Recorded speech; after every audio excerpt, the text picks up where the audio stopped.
جب ان کی شاعری کی بات ہوتی تھی تو کہتے بھائی ہم نے تو کوئی خاص ایسا کام نہیں کیا, لیکن لوگوں نے کہا ہے کہ فیض صاحب بھی بہت بڑے آدمی تھے.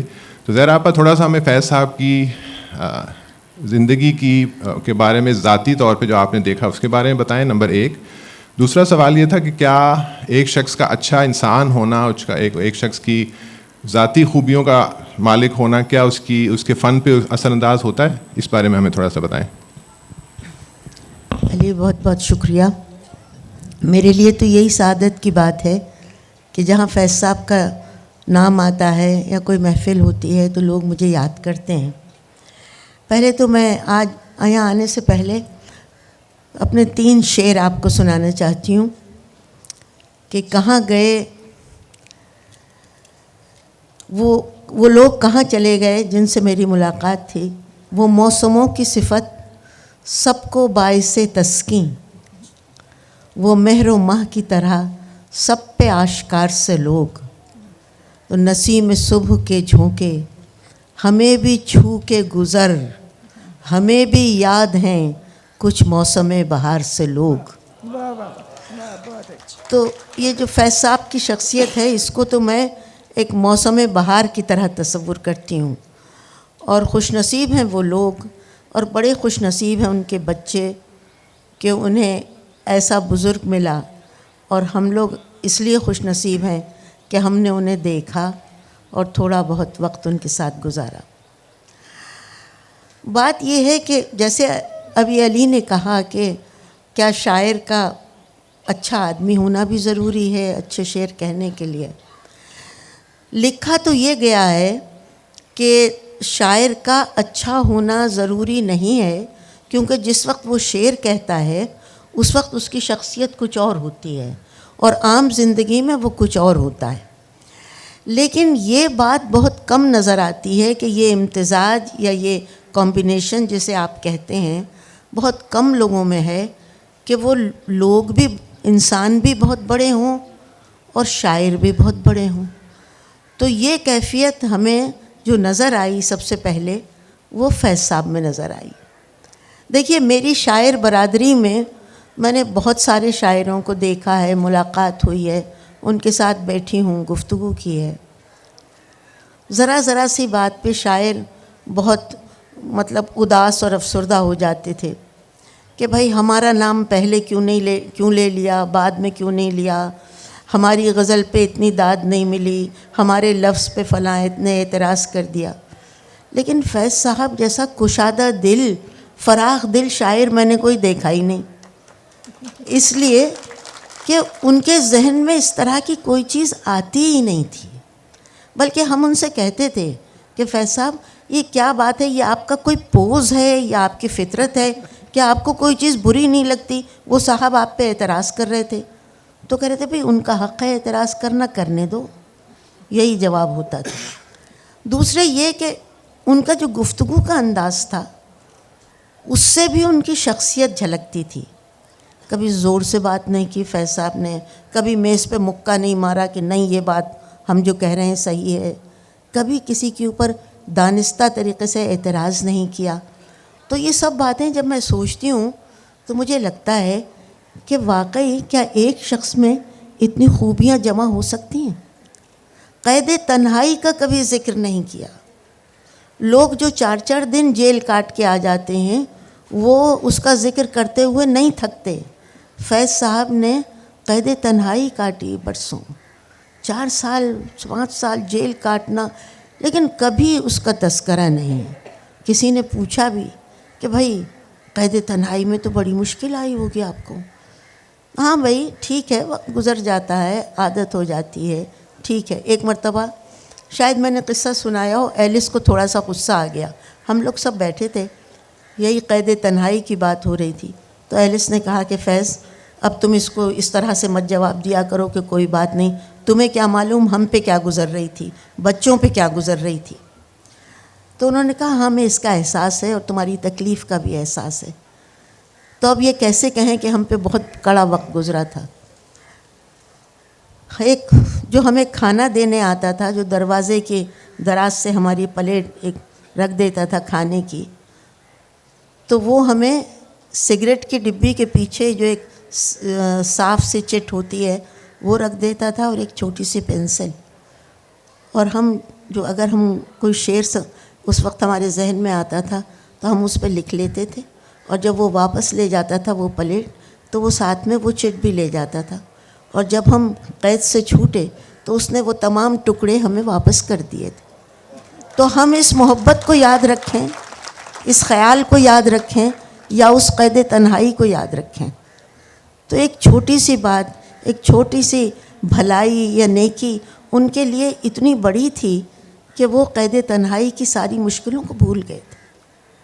میں یہ بھی ہوا کہ وہ اپنی نظم سنا رہے ہیں اور ایک ذرا جوش میں آ کے ایک شاعر نے یہ کہہ دیا, بس بس فیض صاحب آپ کی نظم یہاں ختم ہو جاتی ہے, اب آگے آپ اس کے نہ پڑھیں. دیکھیے کوئی اور شاعر ہوتا تو معلوم نہیں وہاں کیا میدان کارزار بپا ہو جاتا. فیض صاحب نے کہا اچھا آپ کو نہیں پسند, کوئی بات نہیں, نہیں سناتے. میں کھڑی ہو گئی, میں نے کہا بھائی ان کا کوئی حق نہیں ہے, ہم سننا چاہتے ہیں. انہوں نے کہا بھائی ہم تمہیں بھی سنا دیں گے, لیکن ان کا تو حق ہے, اگر انہیں کوئی چیز پسند نہیں آ رہی ہے تو کہہ دیں. یعنی میں نے اس طرح کا برتاؤ کسی کا دیکھا ہی نہیں. کہنے کو ہزاروں باتیں ہیں. اور پھر ہم جب فیض صاحب کی بات کرتے ہیں علی, ہم یہ بھول جاتے ہیں کہ ایلس کا بھی درجہ کچھ کم نہیں تھا. ایلس نے بھی بہت تکلیفیں اٹھائیں, اور جس استقامت اور جس مضبوطی سے ان کا ساتھ دیا وہ بھی ان کی زندگی میں بہت اہم چیز ہے. اور اس کے لیے میں سمجھتی ہوں, مجھے یقین ہے, مجھے اندازہ ہے کہ وہ بڑے شکر گزار تھے اپنی بیوی کے. بہت شکریہ زہرا آپا. جیسا کہ میں نے کہا تھا کہ ایک پورا سیشن زہرا آپا کے ساتھ کیا جا سکتا ہے, لیکن ان کی جو یہ بات کر رہی تھی اس سے ایک مجھے چیز یاد آئی. آپ لوگوں نے اگر کسی نے فیض صاحب کو اپنی شاعری ریسائٹ کرتے ہوئے سنا ہے یوٹیوب پہ یا کہیں, تو آپ نے دیکھا ہوگا بڑی یعنی ایک کہہ لیں کہ سوکھے سے طریقے سے بس وہ پڑھ جاتے ہیں, اس میں کوئی خاص ادائیگی کا ایک وہ نہیں. اس سے اچھی عدیل آپ کو سنائیں گے, بہت اچھی ریسائٹ کرتے ہیں. کسی نے کسی محفل میں کہا فیض صاحب سے کہ فیض صاحب آپ اتنی اچھی شاعری کرتے ہیں, اتنی خوبصورت شاعری کرتے ہیں, اور ادائیگی میں بالکل ہی آپ یعنی اس کو پھینک دیتے ہیں, تو کچھ ادائیگی بھی آپ کچھ سیکھیں, کچھ اس کو اس طرح سے ادا کیا کریں کہ. تو فیض صاحب نے اپنے مخصوص انداز میں سگریٹ کا ایک کش بھرا اور کچھ ایک لمحہ رک کے کہا بھائی سب کام ہم ہی کریں, کچھ آپ بھی کیجئے. تو ایک سوال جو میرے ذہن میں زہرا آپا بات کر رہی تھی, ہم سے اکثر کیونکہ ہم فیض کے خاندان سے ہیں تو ہم سے اکثر یہ پوچھا جاتا ہے کہ فیض کی کوئی یادداشت, کوئی پرسنل میموری جو آپ کو یاد ہو وہ بتائیں. یہ جو کتاب جب میں لکھ رہا تھا پچھلے 1.5-2 سال میں اس پہ کام کر رہا تھا, اگر آپ اس کتاب کو پڑھیں گے تو اس میں سب سے زیادہ جو کوٹیشنز ہیں, سب سے زیادہ جو مواد فیض صاحب کے حوالے سے وہ میری خالہ سلیمہ ہاشمی صاحبہ سے ملا ہے. زہرا آپا نے ذکر کیا تھا فیض صاحب کی امپریزنمنٹ کا 1951 میں 1951 میں 51 میں انہیں راولپنڈی کنسپریسی کیس کے تحت جیل ہوئی تھی. وہ اس کے بعد پھر وہ کیس ڈسمس ہو گیا تھا. جس ایکٹ کے تحت ان کو گرفتار کیا گیا تھا اس ایکٹ کو ہی کالعدم قرار دے دیا گیا تھا. لیکن جب یہ ان کی گرفتاری ہوئی اور پھر 4 سال وہ جیل میں رہے تو واقعی بہت کڑا وقت تھا میری نانی ایلس فیض صاحبہ پہ, میری خالہ سلیمہ صاحبہ پہ, میری امی پہ. تو میں چاہوں گا کہ یہاں سے اگر شروع کر سکیں اور تھوڑا سا وہی پرسنل یادداشتوں کے بارے میں, آپ کو کیا یاد ہے اس وقت کے بارے میں, اور تھوڑا سا اس بارے میں ہمیں بتائیں جو کنسپریسی کیس کا وقت تھا. سلیمہ صاحبہ. آج کل جب کبھی کبھی میں اخبار پڑھتی ہوں تو کچھ اور لوگوں کی روایات بھی سامنے آتی ہے, اور میرا جی چاہتا ہے کہ ان سے میں کہوں کہ بھئی دل مت ہارو, جو ہم پہ گزری آپ پہ گزر رہی ہے. مگر میرے خیال میں اس وقت 2 چھوٹی بچیوں کے لیے اس بات کا کوئی احساس ہونا کہ بھئی ہمارے والد کوئی بہت بڑے آدمی ہیں, وہ ناممکن سا تھا. ہمارے لیے تو یہ تھا کہ بھئی ہمارے ابو چلے گئے, اور ہماری اماں ہمیں روز یاد کرواتی تھیں کہ وہ چور نہیں ہیں, وہ ڈاکو نہیں ہیں, وہ اسمگلر نہیں ہیں, انہوں نے کسی کا قتل نہیں کیا, وہ سچ بولتے ہیں اس لیے جیل گئے. تو مجھے لگتا ہے کہ یہ کیسا سچ ہے جس کے لیے ہمیں مصیبت ڈال گئے وہ. لیکن جیسا زہرا آپا نے کہا, لوگوں کی بھلائیاں یاد رہتی ہیں, اور اپنی محرومیاں اس وقت جو کچھ بھی تھیں وہ اب جب ہم دیکھتے ہیں تو لگا کہ شاید اس کی وجہ سے ہم زیادہ حساس ہو گئے، یا آج کی زندگی میں اور آج کے پاکستان میں کو سمجھنے میں شاید ذرا آسانی ہو گئی ہے. بالکل صحیح. اور چھوٹی چھوٹی چیزیں جو آج صبح ناز اکرام اللہ صاحبہ سے بات ہو رہی تھی تو انہوں نے مجھے یاد کرایا کہ سہروردی صاحب جو تھے وہ ان کے وکیل تھے. تو ہم جب کبھی کبھار حیدرآباد جیل ان کو ملنے جاتے تھے 6 مہینے میں ایک مرتبہ، تو سہروردی صاحب کا جو کمرہ تھا ڈاک بنگلے میں وہ دوسری طرف تھا، اور منیزہ جو کہ مجھ سے کہیں زیادہ مطلب ان کی عادت تھی کہ بہت سارے لوگوں کے ساتھ کھیل جو گپ چپ ہو، میں تو خاموش سی تھی، تو وہ دوڑ کے اور سہروردی صاحب کے کمرے میں چلی جاتی تھی، اور جہاں وہ مقدمے کی تیاری کرتی تھی وہ اٹھا کے کاغذ یوں کر کے پھینکتی تھی اور ان کے بستر پہ یوں کود رہی ہوتی تھی. اور آج صبح جب نازاپا کے ساتھ بات ہو رہی تھی تو مجھے ایک دم وہ پورا منظر حیدرآباد کا یاد آ گیا. اب تو بہت وہ شہر بالکل مختلف ہے، اس زمانے میں تو بالکل ویرانی تھی اور واقعی ایک صحرا کے بیچ میں ایک جگہ تھی. اور جب ابا اور ان کے ساتھ جو باقی سازشی تھے جب وہاں لائے گئے تو انہوں نے کیونکہ وہ جیل ہیبیچول پرزنرز کے لیے تھا، تو انہوں نے دیوار جو تھی وہ 2.5 فٹ اور اونچی کر دی. تو اس وقت میری اماں بہت بولیں کہ دیکھیں ٹریجری کا پیسہ جو ہے اس طرح سے ضائع کیا جا رہا ہے کہ یہ جو 15 لوگ آئے ہیں جن کا یہاں پہ مقدمہ جیل کے اندر چلے گا وہ اس قدر خطرناک لوگ ہیں کہ یہ جو اونچی دیواریں جو ہیں ان کو 2.5 فٹ اور اوپر کرنا پڑا. تو اور انہوں نے آ کے تو ابا سے کہا کہ دیکھیں you know what I saw Faiz they have raise the. ابا نے کہا بھائی ہاں. He said doesn't matter, poetry will still travel. ان کو بہت انہیں دلاسا دیا. اور ایک جو بہت مجھے یاد ہے ایک دفعہ جب ہم لوگ گئے تو غالباً ہماری گرمیوں کی چھٹیاں تھیں، اگست کا مہینہ تھا اور ہماری اماں کی سالگرہ ستمبر میں ہوتی تھی. تو ان کو اس بات کا بہت احساس تھا کہ وہ شاید ان کو کوئی تحفہ نہیں بھیج پائیں گے، تو انہوں نے میری اماں کو ایک کاغذ دیا اور کہا کہ دس از یور برتھ ڈے پریزنٹ. سو نظم تھی، سلام لکھتا ہے شاعر تمہارے حسن کے نام. سو اماں نے کہا کہ اچھا. So he said no you'll sell it and you will get a nice birthday present. So اور پھر انہوں نے یاد ہے ایک ایک مصرع ان کو سمجھایا کہ بھئی اس کا مطلب یہ ہے. سو اور بہت بعد میں جب کتاب چھپی تو جب آئی دست صبا مارکیٹ میں تو اس کی رونمائی ہوئی. مجھے یاد ہے ایک ہوٹل ہوتا تھا ارجنٹینا مال روڈ پہ لاہور میں. تو میں نے میری اماں نے بہت اہتمام سے ایک جوڑا پہنایا جس کی بھی ایک کہانی ہے کہ جب ہم جیل ابو سے ملنے گئے تو انہیں پوچھا تم سالگرہ کے لیے کیا تمہیں چاہیے. تو میں نے کہا مجھے ایک ریشمی سوٹ چاہیے، کیونکہ ہماری اماں میم تھیں اور ان کا خیال تھا کہ بچوں کو ریشم نہیں پہننا چاہیے، سوتی کپڑے ہونے چاہیے جو دھل سکے، ہمیشہ بچے صاف رہیں. لیکن میری سہیلیاں جو تھیں وہ ریشمی کپڑے پہنتی تھیں، کبھی سالگرہ پہ کبھی شادی پہ. تو میرا بہت من تھا کہ مجھے میں نے ابو سے کہا کہ مجھے ایک ریشمی سوٹ چاہیے. سو میری سالگرہ سے کوئی چند روز پہلے ایک پیکٹ آیا میرے نام، جو کہ بہت ایک عجیب بات تھی. کھولا تو بیچ میں ایک آتشی گلابی رنگ کا ریشم کا سوٹ تھا، اور میں تو اس قدر خوش ہوئی. میری اماں نے یوں کر کے دیکھا، ظاہر ہے ان کو لگا کہ بھی میں بہت ہی چہرہ کھل گیا. تو کہانی all right but most unsuitable. بہرحال میں نے وہ سوٹ پہنا اور اسی میں میں نے وہ سب لوگوں کو ایک ایک دستے صبا جو تھی سب لوگوں میں بانٹی. اور پھر مجھے احساس ہوا کہ بھئی ہمارے ابا تو کافی جادوگر قسم کے آدمی ہیں، کیونکہ لوگ پڑھ کے اور کوئی رو رہا تھا، کوئی لوگ ایک دوسرے کو سنا رہے تھے. تو پہلی دفعہ احساس ہوا کہ شاید ہماری اماں ٹھیک ہی کہتی ہیں کہ بھئی وہ ہیں کافی تیز مار خان. سو تو میرے خیال میں بہت سی چیزیں جو ہیں آپ کو بہت چھوٹی عمر میں پتہ چل جاتی ہیں کہ دوستی کیا ہوتی ہے, لائلٹی کیا ہوتی ہے, بیٹریل کیا ہوتا ہے. یہ سب چیزیں جو ہیں جو میرے خیال میں زندگی کی لوازمات ہیں وہ آپ کو بہت جلدی آپ کی سمجھ میں آ جاتی ہیں, بہت چھوٹی سی. قطع کلام ہوتا ہے ہمارا. ایک مرتبہ چونکہ انگریز تھیں ایلس تو انہوں نے اردو باقاعدہ پھر سیکھی اور اچھی خاصی سیکھ لی تھی. تو ان سے کسی نے ایک دفعہ پوچھا تھا کہ بھائی آپ کے میاں اتنے بڑے شاعر ہیں, آپ ان کی شاعری سمجھتی ہیں؟ تو بڑا اچھا جواب دیا تھا.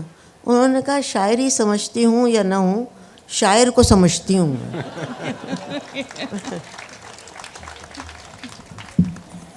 اس میں ایک راول پنڈی کنسپریسی کیس کے بارے میں ایک آخری کمنٹ پھر اس کو چھوڑ دیں گے.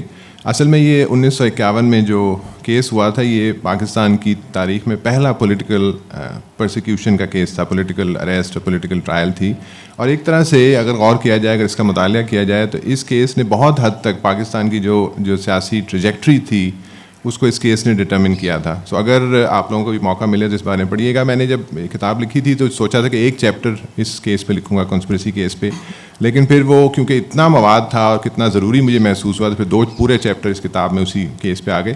ایک اس میں اور شاعری کے حوالے سے کمنٹ, اگر فیض صاحب کا آپ کو کبھی موقع ملے, فیض صاحب کو بہت ہی خوبصورت یوٹیوب پہ ایک پینل انٹرویو فیض صاحب کا موجود ہے, اس کی آڈیو ریڈیو پاکستان میں ہوئی تھی. صوفی غلام مصطفیٰ تبسم نے اس کو ہوسٹ کیا تھا اور بہت سے جو ادبی ستارے اس وقت کے تھے, پروفیسر باقر رضوی صاحب, منو بھائی, انتظار حسین مرحوم صاحب, بہت سے لوگ اور تھے, ناگی صاحب, انیس ناگی صاحب. تو اس میں فیض صاحب نے کافی تفصیل سے اس بات کا ذکر کیا تھا کہ وہ جو قید تھی 4 سال کی, اس کا ان کی شاعری پہ کیا اثر رہا تھا اور کس طرح سے اس قید نے, اس 4 سال کی قید نے ان کی شاعری کو اور نکھار بخشا تھا. اور آج کل تو ہم لوگ خیر یہ مانتے ہی ہیں کہ جو ان کی جو اسیری کا کلام ہے, نقش فریادی ہے, دست صبا ہے, وہ ان کے بہترین کلام میں شامل ہے. تو اس میں فیض صاحب نے خود ذکر کیا تھا کہ کس طرح سے وہ جو قید تنہائی تھی اور قید کا جو زمانہ تھا اس نے کیا ان کی شاعری پہ اثر ڈالا اور کس طرح سے ان کی شاعری پھر اور پروان چڑھی تھی اس قید کے بعد. عدیل کی طرف چلتے ہیں. میں نے ابھی پہلے بھی ذکر کیا تھا کہ ہمیں اکثر کہا جاتا ہے جب کوئی انٹرویو ہوتا ہے, کچھ ہوتا ہے, کہ کوئی اپنی کوئی پرسنل یادداشت کوئی فیض صاحب کے حوالے سے بتائیں. ایک تو اس بارے میں عدیل سے پوچھنا چاہوں گا کہ اپنی پرسنل یادداشت اگر یہ کچھ بتائیں, اور دوسرا پھر اس بارے میں بھی تھوڑا سا ذکر کریں کہ کس طرح سے ہم لوگ تو خیر بہت ہی چھوٹے تھے, میں 16 سال کا تھا, عدیل 9 یا 10 سال کے تھے جب فیض صاحب کی وفات ہو گئی 1984 میں.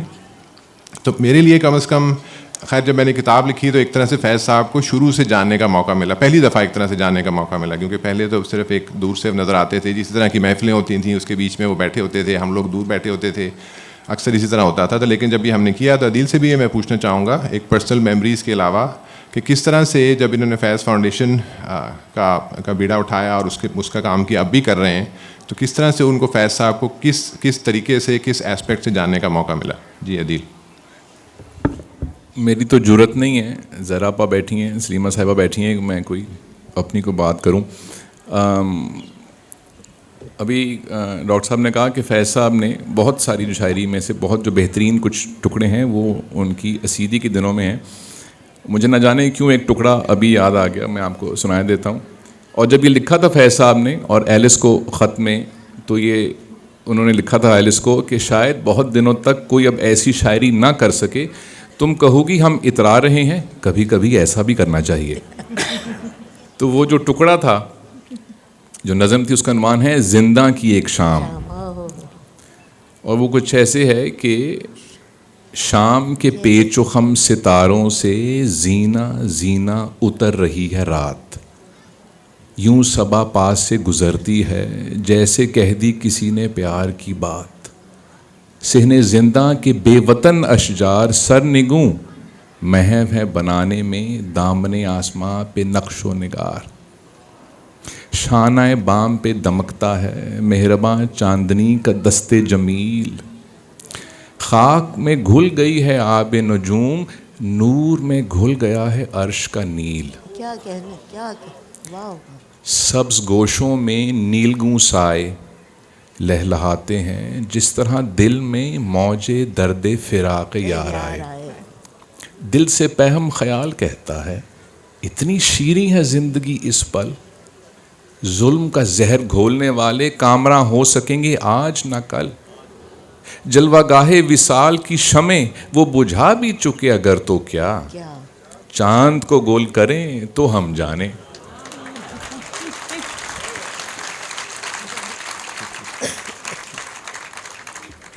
زہرا آپا کی باتیں سنتے ہیں, میری باتیں کیا آپ لوگوں نے سننی, یا فیض صاحب کی یا زہرا آپا کی؟ نہیں, عدیل بہت عمدہ گفتگو کرتے ہیں, آپ دیکھتے ہیں ان کو, اور ماشاءاللہ سے دونوں بچے جو ہیں ان کی بیٹیوں کے, مجھے بڑی خوشی ہوتی ہے. ورنہ یہ جو دوسری تیسری نسل ہوتی ہے اسے اپنے بزرگوں کی جو کامیابیاں ہیں ان سے کچھ زیادہ دلچسپی ہوتی نہیں ہے. لیکن یہ بھی فیض صاحب کی نیکی ہے جو نسل در نسل آج بھی قائم ہے. تو میں یہ کہہ رہی تھی, جب یہ ایک دفعہ یہ ہوا کہ ہم لوگ کسی دعوت میں تھے, تو جیسا کہ ہوتا ہے طریقہ, 4 میز کے اطراف 4 کرسیاں, تو ہم بیٹھے ہوئے تھے, فیض صاحب بھی تھے. تو ایک صاحب آ کے بیٹھ گئے, فیض صاحب کے ہاتھ میں سگریٹ تھا, فیض صاحب سے بڑی محبت تھی, ان کو عقیدت تھی. انہوں نے کہا کہ سر جی یہ آپ کس عمر سے سگریٹ پی رہے ہو؟ تو انہوں نے کہا کہ بھائی ہم تو بس ایسا ہی کوئی 17-18 سال کی عمر سے. او ہو, بہت پریشان ہو گئے. نیا کیلکولیٹر خریدا تھا, معلوم نہیں کیا تھا, جیب سے نکالا, یوں کیا, اور اس کے بعد کہنے لگے سر جی تسی کمال کرتے ہو, اب تک تو آپ کوئی 2,70,948 روپے کے سگریٹ پی چکے ہو. تو فیض صاحب نے سنا, انہوں نے نہایت اطمینان سے کہا اچھا ہم اتنے زیادہ پیسوں کے سگریٹ پی چکے ہیں, اچھا ہی ہوا ہم نے سگریٹ پی لیے, اتنے پیسوں کا ہم کیا کرتے. اب وہ بہت پریشان ہو گئے وہ صاحب کے جواب سن کے کہ 2,70,948 روپے کا کچھ کر ہی نہیں سکتے تھے سوائے اس کے کہ سگریٹ پیتے. تو فیض صاحب کا جو طریقہ ہوتا تھا نا گفتگو کا, بڑا سیدھا سادہ بات وہ کہہ جاتے تھے. جس نظم کا عدیل نے ابھی آپ کو سنائی ہے جو نظم, اس کے بارے میں ان کا ایک بڑا خوبصورت مضمون ہے. میں نے پوچھا تھا ان سے کہ اور تو میری سمجھ میں آتا ہے صحن زندہ کے بے وطن اشجار سرنگوں محو ہیں بنانے میں دامن آسماں پہ نقش و نگار. تو یہ جو تشبیہ ہے یہ کیسے آپ کے ذہن میں کس طرح آئی؟ انہوں نے کہا سنو, ہم جہاں بیٹھتے تھے وہاں سلاخوں سے جتنا آسمان نظر آتا تھا وہاں 3-4 درخت دکھائی دیتے تھے دور سے, اور اتنی دور سے ہمیں یہ محسوس ہوتا تھا جیسے یہ آسمان سے لگے ہوئے ہیں بالکل.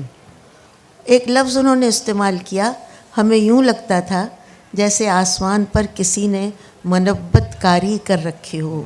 تو یہ لفظ ہماری سمجھ میں نہیں آتا تھا, تو ہم نے شہناز نے ہم سے پوچھا کہ اس کے مطلب کیا ہے, تو مجھے بھی نہیں معلوم تھا. پھر ہم نے لغت دیکھی, کئی جگہ چیزیں چھان بین, پتہ چلا کہ جیسے کشیدہ کاری کی جاتی ہے یا زردوزی کا کام کیا جاتا ہے اس کو منبت کاری کہتے ہیں.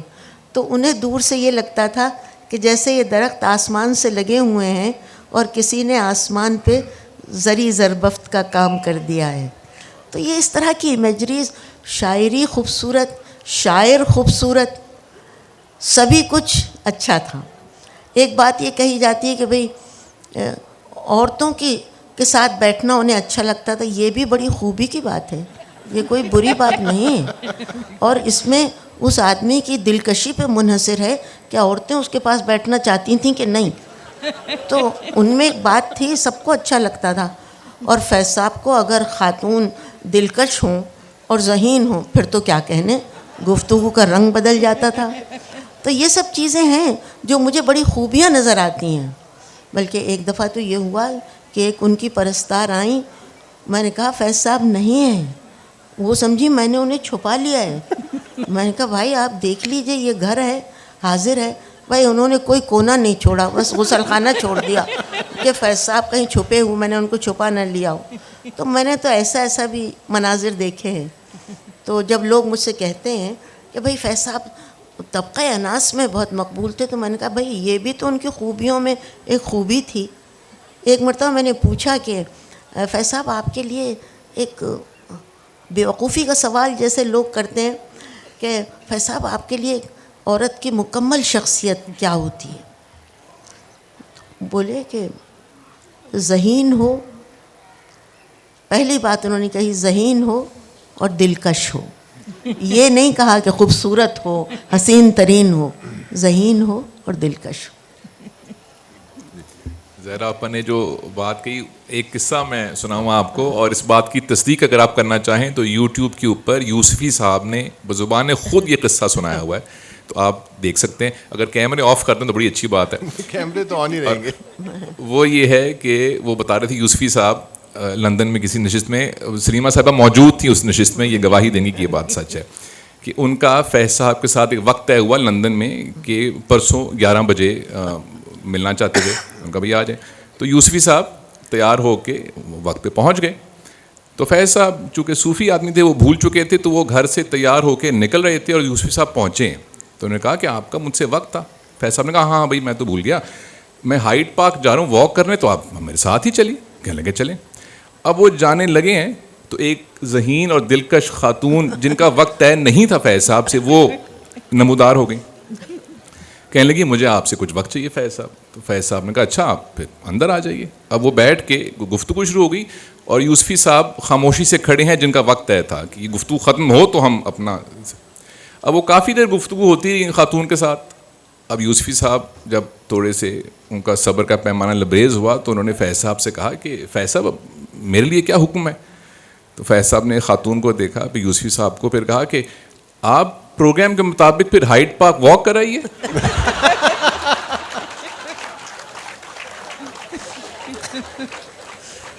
ایک چیز جو اکثر لوگ میں خیال میں زہرا آپا نے ذکر کیا ہے سن سے، کہ صبر کا مادہ جو تھا بے انتہا تھا.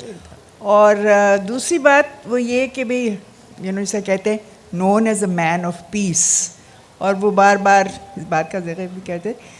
تو جس زمانے میں کراچی میں وہ یہاں پہ جب مقیم تھے، ہم لوگ لندن میں تھے، جب ہم واپس آئے تو یہ لیفٹ میں کافی پھوٹ پڑ چکی تھی، اور چین گروپ اور روس گروپ کے درمیان جو ایک گفتگو سے بڑھ کے جو ایک محاذ آرائی ہو گئی تھی، اس سے ابا بہت نالاں تھے. تو مجھے یاد ہے ایک دفعہ میں ان کے یہاں ٹھہری ہوئی تھی، تو میں نے کہا آپ کہاں جا رہے ہیں؟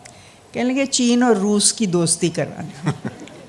اور یہ معاملہ چلتا رہتا تھا. اور ایک دفعہ تو میں موجود تھی اور دونوں طرف سے کافی تلخ زبانی بھی ہوئی، اور ان کو بہت اس بات کا گلہ تھا.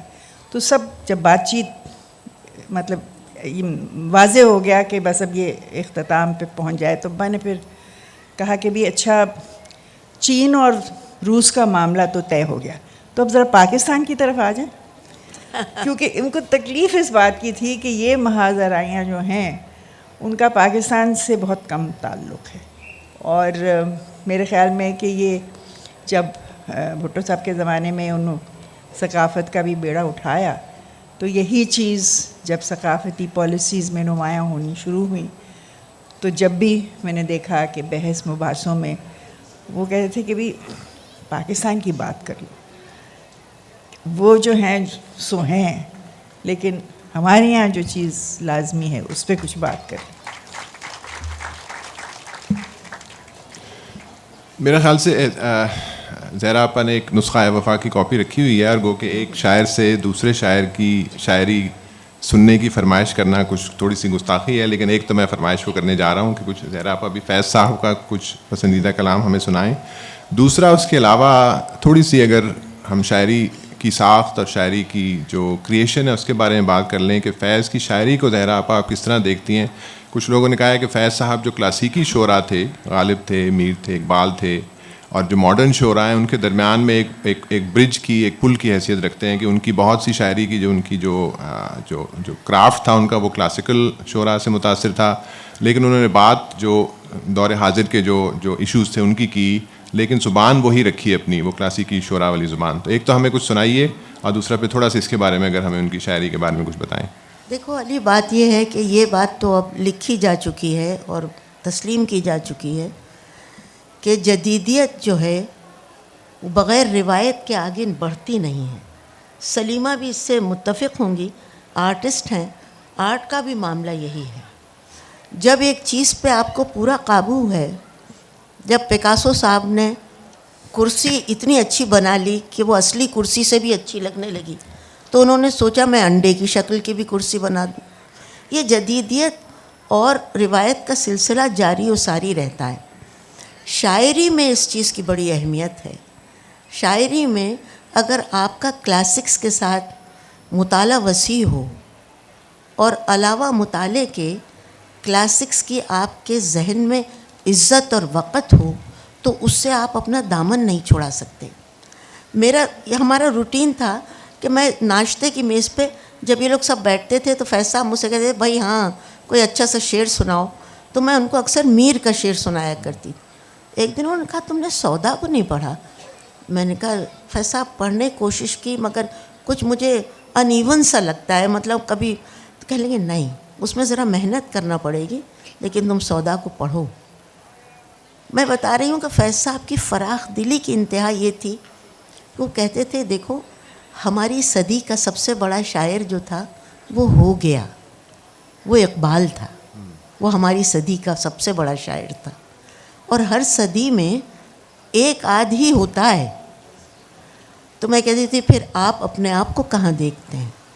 کہتے تھے بھائی ہم اچھے ہیں، مگر وہ اپنے آپ کو کبھی بڑا شاعر نہیں کہتے تھے اپنے منہ سے. یہ کہتے تھے یہ تو ہم لوگوں پہ چھوڑ دینا چاہیے، یہ تو بھائی بعد میں فیصلہ ہوتا ہے کہ کون بڑا ہے کون چھوٹا ہے. بھائی دیکھو صدیوں تک یہ جو کرسی صدارت ہے ادب کی، یہ خالی پڑی رہتی ہے، لوگ آتے جاتے رہتے ہیں، کام چلتے رہتے ہیں. اس کے بعد کہیں آ کے غالب بیٹھتا ہے، پھر آ کے پہلے میر بیٹھ جاتا ہے، پھر غالب، پھر اس کے بعد ہماری صدی کا اقبال بیٹھتا ہے. تو ان میں یہ میں تو بار بار جو ان کی فراخ دلی کی بات کہتی ہوں، انہوں نے اپنے منہ سے کبھی اپنی بڑائی کی نہیں، جبکہ ہر شاعر اپنے آپ کو 90% تو ترم خاں سمجھتا ہے کہ بھائی جو میں نے کہا وہ کسی نے نہیں کہا، جو میں نے اس بات کو اس طرح سمجھا، میں نے اس چیز کو اس طرح. فیض صاحب میں کوئی ایسی بات نہیں تھی. فیض صاحب نے روایت کو جدیدیت کے ساتھ اتنی خوبصورتی سے ہم آہنگ کیا. ڈکشن دیکھیے آپ، طبیعت کی عکاسی کرتا ہے. جو الفاظ ان کے نظموں میں، ان کی غزلوں میں جو تشبیہیں، جو استعارے، جو باتیں ہیں، وہ ان کی طبیعت کی طرح ملائم. وہی مٹھاس ہے، وہی نرمی ہے، چاہے وہ انقلاب کی بات کر رہے ہوں یا آنے والے زمانے کی یا پچھلے دکھ کی. میں آپ کو بتلا نہیں سکتے، میرا تو یہ حوصلہ اور منصب نہیں، یہ تو آئندہ لوگ فیصلہ کریں گے اور کر چکے ہیں کہ ہمارے ملک میں ان کا درجہ کیا ہونے جا رہا ہے اور کیا ہے. یہ تو فیصلہ لوگوں نے کر دیا. لیکن فیض صاحب نے کبھی اپنے منہ سے نہیں کہا. وہ یہی کہتے رہے کہ بھائی ہم اقبال سے بہت متاثر ہوئے. دیکھو ہم وہ تو یہ بھی کہتے تھے کہ بھائی ہم اختر شیرانی سے بھی متاثر ہوئے ہیں. میں نے کہا ان سے کیوں متاثر ہوئے آپ؟ تو انہوں نے کہا بھائی اس لیے کہ انہوں نے بہادری کا ایک اقدام کیا. انہوں نے سب سے پہلے اپنی محبوباؤں کے نام اپنی شاعری میں لے دیے، ورنہ ہم تو اشارے ہوئی میں بات کرتے رہے. تو اس طرح کی وہ بات کرتے تھے تو ان کی وہی جو میں کہتی ہوں کشادہ دلی کا احساس ہوتا تھا. تو روایت اور جدیدیت کا جو امتزاج ان کی شاعری میں ملتا ہے. خسرو شیریں دہنا کون کہے گا، شہ شمشاد قداں کون کہے گا. اور پھر مصرع آتا ہے کہ آج جنبش لب سے تیرے خسرو شیریں دہنا، آج ارزاں ہو کوئی حرف شناسائی کا. تو یہ فیض صاحب ہیں اور فیض صاحب رہیں گے، اور جوں جوں زمانہ گزرتا جائے گا لوگ ان کو پہچانیں گے، مزید پہچانیں گے، اور پھر ہمیں احساس ہوگا کہ ہمارے پاس اللہ تعالیٰ نے کتنی بڑی دولت دی تھی. تو بہت اچھا لگتا ہے مجھے. حالانکہ ایک ذرا سی جھجک یہ بھی ہوتی ہے کہ جب انسان اس دنیا سے بظاہر چلا جاتا ہے تو اس کے بارے میں گفتگو کرنے سے تھوڑا سا پرہیز کرنا چاہیے، کیونکہ وہ اس پوزیشن میں تو ہوتا نہیں کہ تائید یا تردید کر سکے. تو ہم ہی اگر احتیاط کر لیں تو وہ زیادہ اچھی بات ہے. اسی لیے میں نے علی سے کہا تھا بہت سی باتیں چھاپنا مت. لیکن میں نے گستاخی کی. ویسے فیض صاحب کے بارے میں یہ کہنا غلط نہ ہوگا کہ جب وہ اس دنیا میں تھے بھی تو تب بھی تائید یا تردید انہوں نے کسی چیز کی کبھی کی نہیں تھی. وہ تو بس تھا کہ ہاں بھائی جس نے جو کہہ دیا اب ٹھیک ہے. سلیمہ صاحبہ سے میں پوچھنا چاہوں گا, میرا خیال ہمارے 5-7 منٹ اور بات کرتے ہیں, اس کے بعد میرا خیال مجھے کہا گیا تھا کہ آڈینس سے اگر کوئی کامنٹس ہوں یا سوال ہوں. اگر فیض صاحب سے متعلق گفتگو کچھ اور آپ سننا چاہیں تو 1:30 بجے سے 2 بجے تک 2 کتابوں کی بک لانچ بھی ہے یہیں پہ 1:30 to 2 o'clock. وہ ایلس فیض صاحبہ کی 2 کتابیں ہیں, dear heart to Faiz in prison, جو ایلس کے خطوط تھے فیض کو 1951 سے 55 تک, وہ ہم نے ریپبلش فیض فاؤنڈیشن ٹرسٹ نے ریپبلش کروائی ہے. وہ یہاں پہ اس کے بارے میں بات ہوگی, اور کتاب لبرٹی بکس پہ موجود ہے اسٹال پہ. اور دوسری کتاب ہے over my shoulder, writings by Alys Faiz, کیونکہ ایلس جرنلسٹ بھی تھیں. ان کی ایک جو کتاب کافی دیر سے آؤٹ آف پرنٹ تھی وہ بھی ری پرنٹ ہوئی ہے, وہ بھی وہاں موجود ہے لبرٹی بکس کے اسٹال پہ, اگر آپ لینا چاہیں تو اس کے بارے میں گفتگو ہوگی. اس میں مارجری حسین اور منیزہ ہاشمی صاحبہ پینلسٹ ہیں. ثنیہ سعید ریسائٹ کریں گی کتاب میں سے, اور میرا ہاشمی اس کی ماڈریٹر ہیں. 1:30 1:30 بجے یہیں پہ وہ سیشن ہوگا. سلیمہ صاحبہ سے میں پوچھنا چاہوں گا, کیونکہ اب میں نے ذکر کر ہی دیا ایلس فیض صاحبہ کا, کہ تھوڑا سا ہمیں بتائیں کہ آپ سے جب بات ہوئی تھی, جو میں نے اس میں لکھا بھی ہے کہ جتنے فیض مدھم تھے اتنی ہی ایلس جو تھیں وہ فائری, اور ان کے مزاج میں ایک تھوڑا سا وہ ایک جوش تھا اور وہ سب کچھ تھا. ان کی آپس کی جو بہت اچھی ہوئی, یہ ہونا تھا, اسی وجہ سے گزر بہت اچھی ہوئی. تو ان کی آپس کی جو ایک تعلق تھا, آپس کا جو ایک رشتہ تھا, اس کے بارے میں تھوڑی سی بات کر دیں, اور ان کے بارے میں تھوڑا سا بتا دیں ہمیں. میرا بھی دلچسپ چیز یہ ہے کہ چونکہ ابو کا مزاج تو تھا ویسا, اور امی کا یہ تھا کہ بھئی وہ بہت جلدی بھڑک اٹھتی تھیں, اور خاص طور پہ انہیں 2 چیزوں سے بہت چڑ تھی. ایک تو یہ کہ سگریٹ, اور دوسرا یہ کہ لوگوں کا وقت بے وقت آنا. اور مجھے یاد ہے کہ 2-4 دفعہ انہوں نے میرے ابو کو کہا کہ بھئی الٹیمیٹم دیا کہ بھئی اگر سگریٹ نہیں چھوڑو گے تو I am going to divorce you. تو ابا مزید ایک کش لیتے تھے, کہتے تھے آل رائٹ. تو اور پھر وہ ظاہر ہے ان کا جو الٹیمیٹم ہوتا تھا وہ سمجھ بھئی یہ تو ممکن نہیں ہے. پھر یہ کہ لوگوں کا وقت بے وقت, اس سے میرے خیال میں انہوں نے وہ محاذ اس لیے سنبھالا کیونکہ وہ جانتی تھیں کہ ان کو کچھ آرام کی ضرورت ہے, اور کچھ ایسے بھی کہ کچھ ایسے لوگ تھے جو کہ میری اماں جن سے بہت نالاں تھیں, کیونکہ ان کا خیال تھا کہ یہ وہ لوگ ہیں جو صرف وقتی طور پہ ساتھ دیتے ہیں, کہ انہوں نے بہت نشیب و فراز دیکھا تھا ابا کی دوستیوں میں. اور یہ بھی کہ بھئی کچھ دعوتیں ایسی تھیں جو کہ ابو بڑے فراخ دلی سے قبول کر لیتے تھے. زہراپا بھی اس بات کی گواہی دیں گی. تو جب نکلتے تھے تیار ہو کے شام کو جانے کے لیے, تو میری اماں پہلے ہی پوچھ لی تھیں, so will you have to sing for your supper, کہ بھی آپ سے لوگ شام کو پھر کہیں گے کہ صبح پھر سگریٹ کا لگا کے آئی سپوز سو. تو پھر ان کو بہت اس بات سے چڑ تھی کہ بھئی, اور میرے خیال میں کہ میڈم نور جہاں کے ساتھ بھی جو ایک تھا, وہ مجھے ایک دفعہ انہوں نے کہا تھا کہ وہ دیکھا نہیں میں جانا, کہ بھئی کیوں, وہ مفتہ گانا سن لیں گے. لیکن ابو کو یہ کبھی نہیں تھا, اور یہ ہوتا تھا کہ بھئی اماں کو اس بات کا احساس تھا کہ وہ بہت تھکے ہوئے ہیں اور شام لمبی ہو جائے گی, لیکن پھر بھی ان کا خیال رکھنا. اور واقعی جرابیں ان کی دھوتی تھیں, اگر کوئی موجود نہ ہوتا تو بنیان ابو کی وہ خود دھوتی تھیں.